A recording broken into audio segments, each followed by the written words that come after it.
এইখিনি আচলতে 2000 আনুষ্ঠানিকভাৱে 2013 চনৰ পৰা এইখিনি আৰম্ভ হৈছিলে আৰু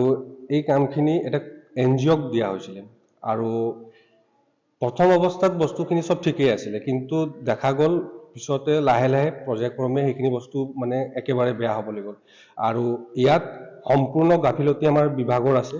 আৰু বিভাগৰ গাফিলতি থকা কাৰণে আজি এনেকা পৰিস্থিতি হ'বলৈ পাইছে এতিয়া আমাৰ ইয়াত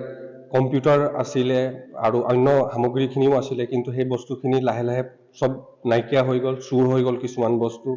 আৰু সেইখিনি আৰম্ভ হৈছিলে কংগ্ৰেছ চৰকাৰৰ সময়ত এতিয়া বৰ্তমান বিজেপি নেতাধীন চৰকাৰ আছে আৰু মানে হয়তো এনেকে মনত আমাৰ ভাৱ হয় যে কংগ্ৰেছ চৰকাৰৰ সময়ত বনোৱা কাৰ্যখিনি এতিয়া মানে বিজেপি চৰকাৰে কৰিব নিবিচাৰে তেনেকে এটা মনত সন্দেহ হয় তো হে যি কি নহওক আমাৰ বিভাগৰ লগতে চৰকাৰলৈ এটাই দাবী এই মানে প্ৰশিক্ষণৰ নামত